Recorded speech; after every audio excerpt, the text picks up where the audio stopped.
Welcome back to the Mentor Show, which offers quick lessons packaged within minisodes for busy founders and startup leaders like you. I'm Adel, and I'm being mentored live and unscripted by Ed, who's built, sold, turned around, and scaled startups all the way to the New York Stock Exchange. He's based in the US, a developed economy, and I'm based in Dubai, a hub within an emerging economy. And we compare notes. This is real talk, no scripts, no theory. Let's get into it. Okay, this is on decision making in the gray zone, deciding whether to pivot on a product or keep iterating. So the best customers are asking for something new, but your current roadmap is half built. You've got 60 days of runway and conflicting advice from mentors. What's your decision process?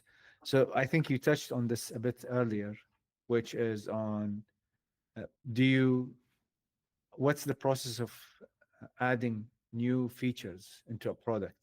How do you manage the roadmap? And how do you make sure that you're developing the right features instead of just listening to the loudest customers or the loudest salespeople? Yeah, I like the way you constructed this question for a few reasons. It actually brings to light three very pivotal concepts that I think we can address here. Number one, I don't believe that there's good decisions and bad decisions. You're not going to know the effect of a decision you make until some amount of time has passed by. It just takes time. So I think by design, a leader, and it could be anyone in the business, including the CEO, has to actually be pretty adept at living in the gray zone, living with ambiguity, living with imperfect information. And yes, the higher the stakes, the more the data becomes fuzzy because people tend to over embellish on, hey, if we build this feature, look at all the revenue we can gain because we can sell it to everybody. And then once the feature gets built, all of the everybody's disappears. That's a real classic problem, right? It went from incredibly exuberant to that was not the perfect feature. We could have done X, Y, and Z. It's always one more thing. So this is again where I think you have to partner with your finance person and say, here's how long it's going to take, here's how much it's going to cost, here's the revenue we anticipate. Does the math pencil out? Are we getting maximum return on cash invested? And you do that analysis and then you bring in the marketing and sales executives and you say, if we're going to do this project, if we're going to do this feature, this is what the results need to be. These are the goals you're going to have to now pass down to your marketing team and your sales team. And you've got to get those numbers coming through. Otherwise, this is not a good investment. So that conversation has to happen with all of the executives, including the person that's got to go build it, right? The VP of engineering. The other comment you mentioned here is you've got your best customers asking for this capability. The roadmap's not quite done yet. And then you say, but there's only 60 days of runway. Well, everything just went out the window because if I only have 60 days of cash runway left, we're not building anything. I'm going to go down to all of the executives and say, give me 20% of your headcount because we're going to cut people to create more runway. And that might not even be enough, 20%. Right? I've seen companies that have to cut 50% because you are out of room. I can tell you that, especially in today's current environment of a very intermittent market behavior, stock market behavior, I don't see very many companies able to close new rounds in that short a period of time with favorable terms. You can get unfavorable terms, no question, right? Because with only 60 days of life left, you are bleeding a lot of cash. So yes, you can close money in 60 days, but it's going to come at a preference multiple of greater than 1.5. It's probably going to be 2 times preference. If it's debt, it's going to be very high interest rate.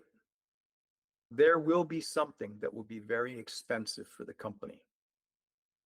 if all you've got is 60 days of life left. And 60 days of life left actually probably points to even more severe problems like leadership that can't read the tea leaves properly. They can't see bad news coming and they don't like delivering bad news. So again, it's an interesting way of framing the question, because once I know you've only got 60 days of runway, all decisions stop. Everything is going to be back to, how do we get more money into the company? Can we get more money into the company? If there is, in an ideal situation, if there is a device or a radar that I could implement, or a routine that I could implement to do sanity checks to detect the situation from happening, one of the tools, what you're suggesting, is the financial tool. But is there another thing I could do to, as part of my contingency plan as the CEO of the company, that I can say, what I like, for example, opening too many projects at the same time, right? And I have the next round of funding coming, and these are the revenue, the income coming in. If it's a B2B, then there is a receivable period, an accounts receivable period. I'm just throwing some examples. Is there like a certain approach to contingency planning that, I think there is. I absolutely think there is. I think it starts with a CEO and ultimately the entire management team being able to articulate the business model. What is my business model? I'm a software company, I'm a hardware company. I build a product that does one thing, two things, but not 10 things. Being very specific about what your purpose is in the marketplace. Once you have that business mission stated, and it's identical for every member of the management team, you would then have an operating budget that says, in 2025, we expect to do $5 million of top line revenue. And the finance executive would then show how that revenue builds up over all of 2025. So you'd have to be having this conversation in, let's say, the last half of 2024, maybe the last quarter of 2024, projecting what 2025 looks like. And I think once you have that operating model built out and agreed to, what I would do is I would establish a weekly business review with everybody on the management team having to contribute information that represents how their business unit is operating: technology, finance, sales, revenue, marketing, etc. And this business review is exception based. Tell me what is not working. And the reason why we're doing this is we don't want to get to day 91. We review the past quarter and we find out we're 30% underwater. Too late. We can't catch up. We can maybe mitigate the remainder of the year, but 90 days have gone by and we did not pay attention to poor performance. So what the weekly business review does is it keeps you honest in a consumable amount of time that says, well, engineering is late with product. Why? We're understaffed. If you're understaffed, what features are you going to cut? If you're understaffed and you can't cut features, how many people do you need to hire? Because here's the thing, when you start hiring engineers, they're not productive day one. They're maybe productive day 61, but not day one. The other thing that, let's say, the VP of engineering should do is raise the alarm and say, my entire team is at 90% capacity. That's a red flag. Nobody operates at 90% capacity. Typically, industry standard says at 80% capacity, you're maxed out, because people still have to get sick. People still need to take vacation. People still need to go to lunch. People still need to go to the bathroom. I mean, there's reasons why you do not plan for 100% utilization, because that's not a number that's realistic. And all of those factors get built into that weekly business review, which should reflect the strategic operating plan, which should reflect the mission statement. And that's your early warning radar, is the weekly business review. That's it for this minisode. Big thanks to Ed and to all of you for tuning in.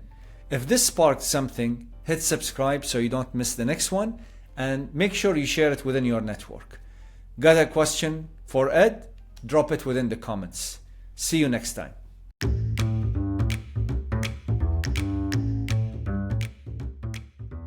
Please note, the views and opinions expressed in this podcast are those of the host and guests and do not necessarily reflect the official policy or position of any affiliated organization.